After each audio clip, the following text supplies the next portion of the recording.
Welcome back to Patina Garage. Well, here we are, doing the engine comparison. I had planned to kick this can down the road a bit, but you crazy buggers absolutely blew up the Monaro video. Well, blew up to me. Didn't expect it to do anywhere near like it has, but here we are. So the engine comparison has been brought forward and some of the other projects have been pushed behind. So yeah, I just want to keep moving along with this. Quick breakdown. Standard 308. 304 out of a VN. Well, factory new block, never actually been in a vehicle. VN, now 355. Going to run through what modifications have actually been done that I believe to be done to the 355. Did buy this motor assembled, ready to go, off someone who had it in a project car, pulled it out, never actually used it in anger. Very low mileage, 100 Ks plus dyno time, something like that. Let's run through the build, tell you what it's got. Then we'll go through, break it down. You're probably going to notice this is out of order a bit. I lost all my original footage, so I've had to piece stuff back together. When the previous owner built this, he was building this carby version and an EFI version at the same time, which is going into a VT. From what I've been able to gather from the documentation, this is what I'm expecting to find. If I don't, you win some, you lose some. But pretty confident this will all but be correct. So let's dig in. We'll start with the block. Should be looking for some Comstar H-beam rods, CP forged pistons, suspected 11 to 1, possibly 11.5. They couldn't quite remember what the compression ratio was. It's been line bore and honed. Lifter bores have been sleeved with brass. Got a scat crank, but we're unsure of the series. Hopefully when we open it up, there's something that says what it is or some numbers that I can look up to work that out. We've got a modified oil pump for extra flow, double row timing chain, ASR sump. Not actually sure what the, what is it? Rollmaster, so fairly normal there. Comb single plane intake, might change that to a dual plane, don't know. We'll see how the single plane goes. It's a low rise, it's meant to fit under the bonnet, so if it fits, I probably won't care, to be perfectly honest. The Holly, it's an 850 mechanical double pumper and modified by BLP. What modified by BLP means, I don't know. I've had a look on the website and I can't work it out. If you know, shoot it down in the comments and let me know. From what I can read, it sounds like it's maybe just some jetting. Hasn't got a choke horn on it, but they modify them for racing. So I don't know. Let me know down in the comments. What does BLP modified mean? And we've got a 4-bolt mains. Electronics, it's running an MSD distributor, a 6AL2 programmable ignition, and I think it's using a MSD blaster coil. Moving to the cam, it's a custom ground roller hydraulic cam from Crane. At 50 degrees, intake is 246, exhaust is 252. Lobe separation, it's quite wide at 114 degrees. I think that's roughly what LS has run, so be interesting to see how it sounds, whether it's got much of a lump or if it's fairly smooth idling. Valve lift, intake is 679 and exhaust is 647, so quite a bit of lift. This motor was originally built for boost. It was going to have a little side mount centrifugal, but that didn't happen. They bumped the compression up instead. The bottom end, good for 700 horsepower plus, is what I've been told by the engine builder and the person who owned it previously, with supporting head modifications to suit that. So for the heads, got Jessel arms, dual valve springs with tie bar lifters, oversized valves, expected to be flowing about 280 CFM. That's about all the important details, so let's rip in, have a look at the 308, then we'll have a look at the 355. Not going to be pulling the 355 down this far. That was a good running engine when it was pulled out. This was not, so I don't want to go messing with anything on that one, but we'll just have a look at what we can. Before you watch me dig into this motor, take the time, put down in the comments what your build is and how it compares to what I've got. Curious to see what horsepower you made as well. just as a bit of a comparison to get a baseline for myself. I know what it made in the car previously. It was running a Turbo 700 and a 9-inch, and it was putting out about 370 to 380 at the wheels. Horsepower, that is, not kilowatt. Kilowatt, I wish. Yes, tell me what your combo did. 308, 355, 383. Curious to hear them all.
Okay, so that's about as much of the top end of this one as I'm going to pull apart, just to give you an idea. Now look at all that. You'd think this is a really high mile motor, or it's been very poorly maintained. It's like, look at all this. Just biscuits of oil. Caked up. I have had this head off once before when I was just having a look at it, so I didn't have to actually undo everything because it was only loose. But yeah, look at that. Now, as for the balls themselves, actually not too bad. Let's try and clean this one up so that we can see. So yeah, factory bore, still 4-inch. Slightest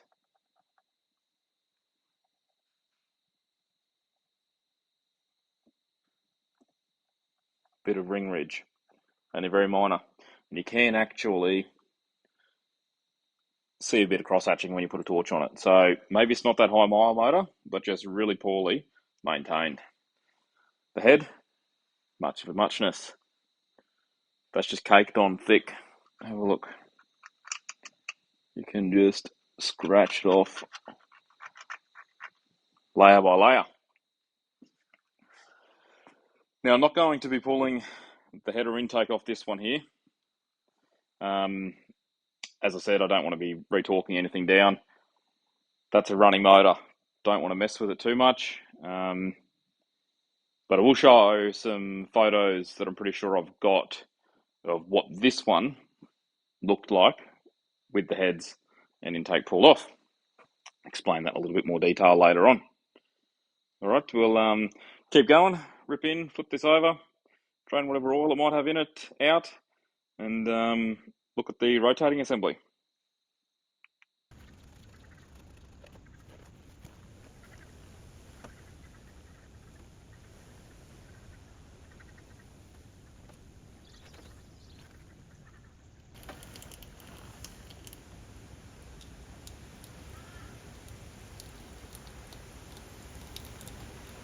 That oil is black and thick.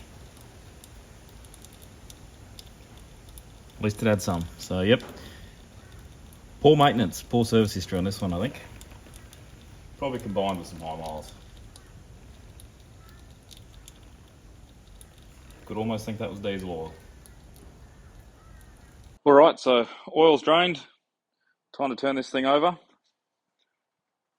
Got the bit of core flute down on the bottom there just to catch any of this debris and crap that might fall out of it. If you remember me in the Will It Run for the Gallant, if you watched that one there. If not, go back, have a look. Used core flute in that as well for crawling around on the ground. Double row timing chain. Let me know, did these come out standard with the double row timing chain? I always thought it was single. So this one here might have been tampered with a little bit once before. A little bit of a tickle up. So yeah, let's flip him over. watch all this crap fall out of it and see what it looks like after we take this pan off.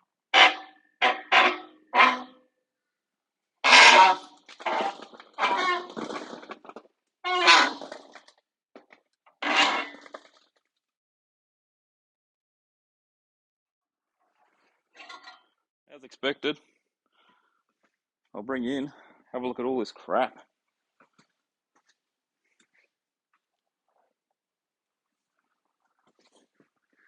All that's just sitting inside the heads.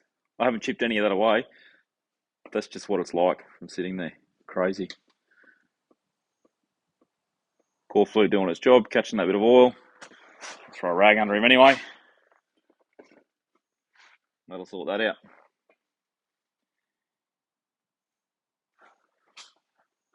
That's what she looks like underneath. Once a blue motor, now red. Sumps in not bad condition.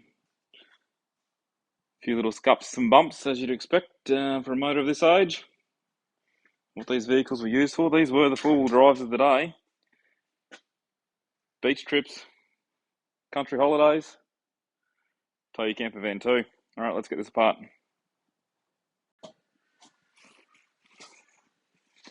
All right, time for the big reveal for the old girl. I'm kind of hoping we get that sweet crackling sound of breaking an old gasket away. It's somewhat satisfying. Well, not so much of a sweet gasket sound, more of a pop than anything else. Oh, we've got stuff falling out everywhere here. How's that for some sludge?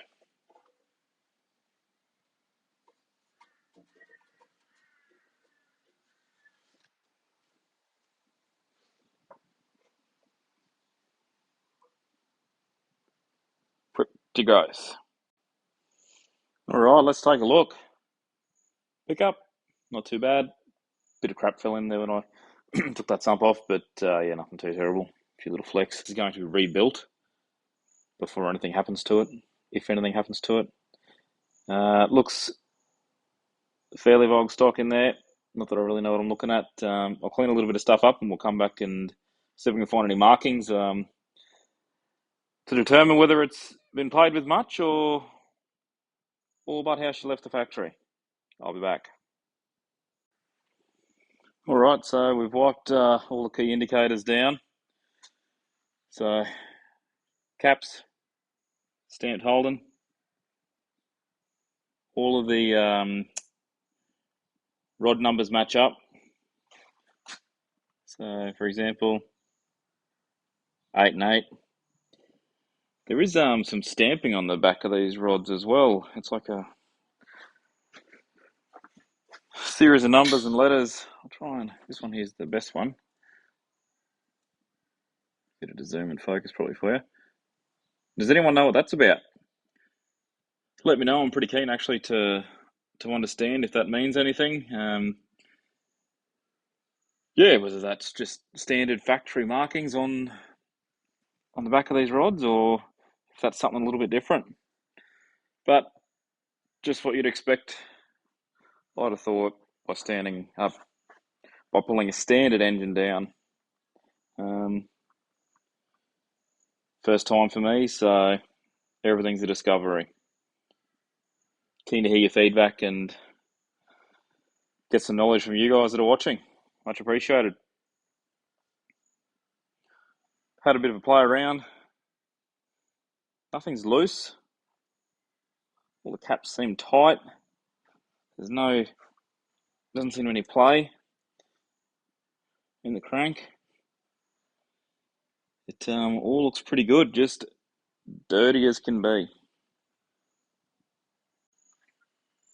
All right, so now for the main event, which most, if not all of you, have actually come here to see. Not just the dirty old stock 308, but the built now 355.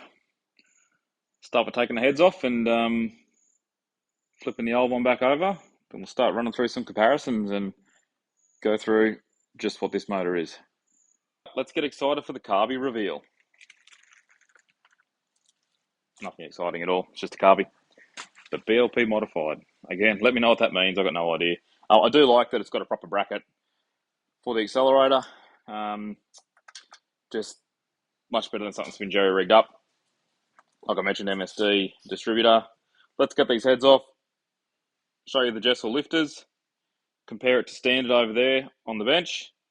Then we'll flip them over and review more once we've got the sump off. Here we go. Shiny parts. Let's take a look. So, Jessel valve train. Nothing too exciting, but it's quality. And that's what you want on these builds. Let's try and focus in so that way you can get some details if you're chasing them. So there's Jessel, and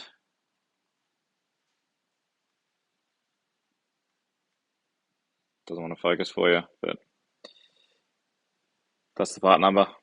If you do want any details on these parts that have been used because you're curious yourself, shout out, put it down in the comments, find out and I'll let you know. Yeah, so as you can see, nice and clean. It's done no work, or very little at that. Engine does rotate over quite well, so no issues there.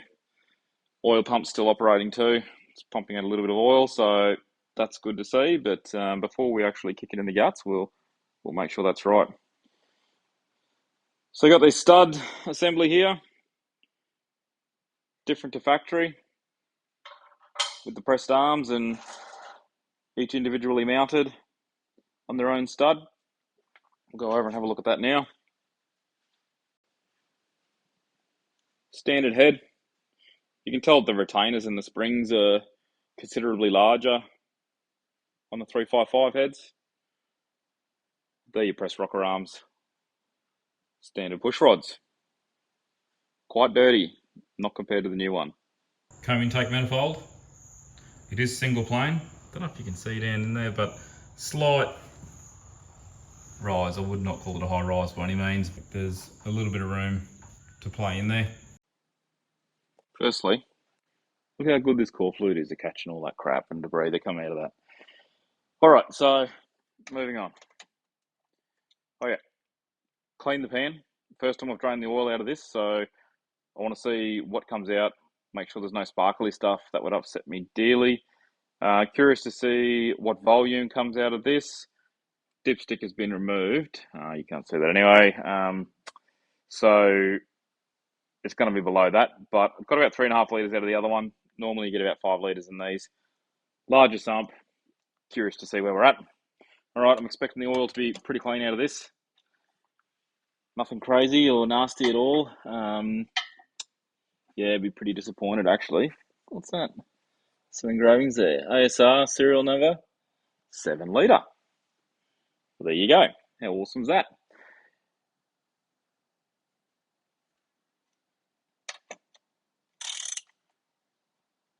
It'll be great if this has got a magnet on the end too.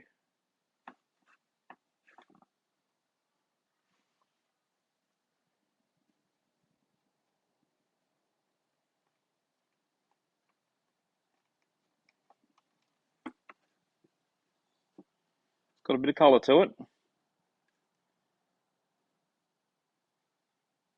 Looks like we've got a magnet. But you can straight up see how much cleaner that is just on my fingers compared to the stuff that came out of that standard 308. Still a bit viscous.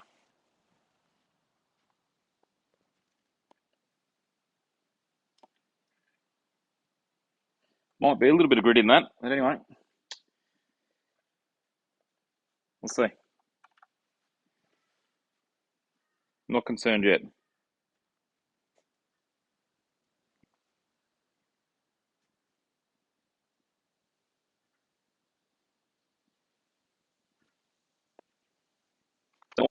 Let's have a look at this drain plug.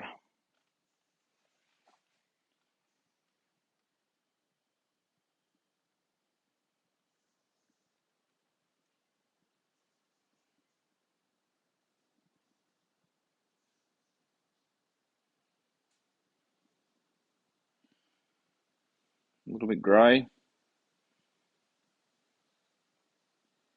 Wouldn't say there's nothing in there.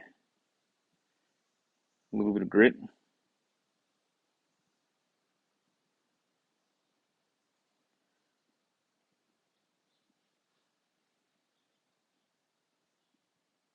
There's a little piece of rubber. Must have come off the base of this by looking at the size of it. I don't know what it's doing, but anyway, that's concerning.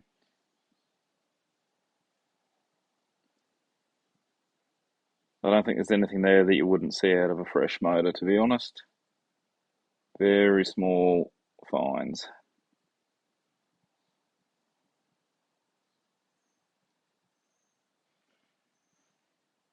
Not too disappointed. We'll let that keep draining. Okay, so what have I done / am I doing differently rotating this motor over versus the old one? So I've undone all the bolts for the sump. I'm going to drop that first, so that way any of the crap that's in it doesn't go back into the motor if there is any. Didn't care about that for this old girl. Also going to remove the oil filter and all that's captured in that, hopefully drain it out, so that way it doesn't go spewing back through the engine either. Things to note: cam set at neg 2 for the timing gear. Chain tension, new versus old. Should have had a bit of slap in it for sure.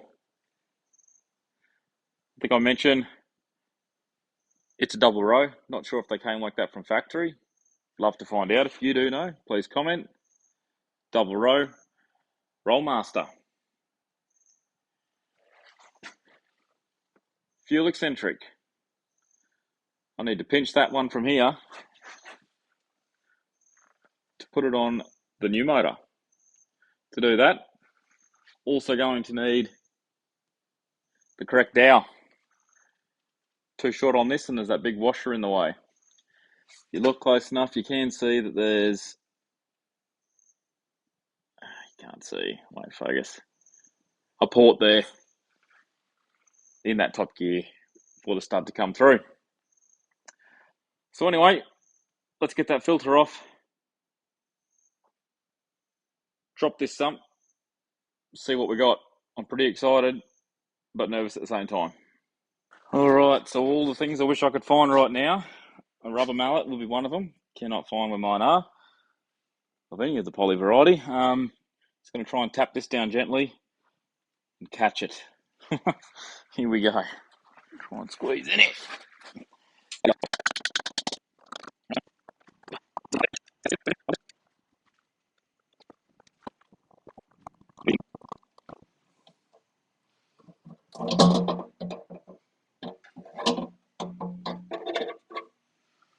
There we go.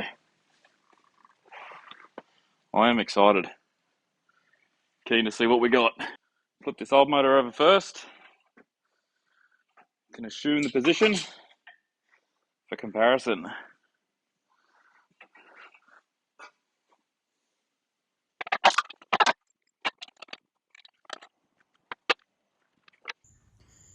All right, here we go. Let's see what we've got. I haven't taken a look yet. Very eager with anticipation. Let's be a part of the discovery together. It's shiny compared to that. All right, what do we got? All right, yep, so scat crank. ARP fittings and fixtures, awesome. 4-bolt mains, as expected. Rods, what do we got in there? Oh, it's hard to see. Oh, yep, I can see down here. Let me try and get some light in there for you. What do we got? That is, I don't know whether you can see or not, but down there, that's the Cali's symbol for the rods. For pistons, we've got SRP Professional SP40 FS. I'm gonna take a stab in the dark and say that 40 means 40th hour over. I can't really get it clearly, but you can see what I'm talking about. That's the pickup tube from the ASR sump. Muchness to the standard ones, really. Nothing of too interest there. So we're looking good. I think, yep, down in there. Bronze guides for the lifter bores. I may have said brass earlier. Similar colour, slightly different properties though, I guess, hey? So far we're checking out pistons. I thought they were going to be CP. SRP, I'm not at all sad about that. It's still a forged piston. Scat crank, I can't find anything on it to really say what series or anything it is. That just looks like a casting serial number. There's nothing on the ends here. Might just switch you off for a sec and take a look. All right, I don't know how well you can see or read any of that, but I just had a look. Unfortunately, well, not unfortunately, but it's just a cast crank. Was hoping for forged, but it's cast, so it is what it is. Still not complaining. It's a 355. That checks out. Forged would have made it a little bit more comfortable at the 700 horsepower mark, if that's what they reckon it was good for. But anyway, that's how it goes. Not complaining, very happy. So when we drained it, we ended up getting about 8.5 litres. Bit more than what I thought we were gonna be able to get out of it. I will cut that filter open, have a bit of a look when I get a chance and make sure there's nothing too nasty in there. Going to presume that's assembly lube and stuff like that sitting in the bottom of this tray. You know, it's grease, or it feels like grease, so kind of hoping that's what that is. But yeah, so that's the inside of the ASR sump. So yeah, that's what the inside of an ASR sump looks like. Bit of a windage tray, deep pan. Yeah, so 8.5 litres. That's quite a bit. All right, so that's the bottom end looked at as well. Overall, pretty happy. Yeah, like I said, shame about it not being forged crank, but am I ever going to actually push it that far? Who knows, probably not. It's just probably more of a nice to be able to if I wanted to. I reckon the power that this is probably going to put out will be plenty for what I actually want to enjoy, which is just a strong cruiser. Nice weekend warrior. Well, that's a wrap on the engine comparison. We did find pretty well what we thought we were going to inside the 355. We found forged pistons, SRP, not CP. We found Kelly's rods, H-beam. I don't think I actually showed you that they were H-beam, but definitely H-beam. Found a scat crank, not forged, cast. That's probably the win some, you lose some piece I was talking about earlier. Still not disappointed. It's a 355 stroker. Probably more realistically, it's 500 to 600 horsepower, not 700, but 4-bolt mains. Maybe the 4-bolt mains is good enough to take any vibration or harmonics out of the crank. You guys might know more than me, let me know. 4-bolt mains, we found that as well. Bronze sleeves in the lifter bores, found them too. Valve train, Jessel, found that as well. Oversized valves. Cam, still don't know about that. Need to convert this to mechanical fuel pump. Got the 850 Holly, BLP improved. Again, you tell me. Got the ASR sump, pretty well everything that was said. So next up for the 355, we'll be looking at installing the mechanical fuel pump assembly from the old 308 onto the 355. Fingers crossed we can make that work. If there was anything that I didn't show you or that you feel like I missed in the comparison, hit me up, let me know. They're both going to be on the engine stands here for a couple months yet, so plenty of time to have a look into that for you and fill in any of the gaps that you feel may have been there. I'm excited with each step that this takes, more and more keen, more and more eager to do the next part of the process. Got you guys to thank for that. for pushing me along in the first Monaro video, and I much appreciate it.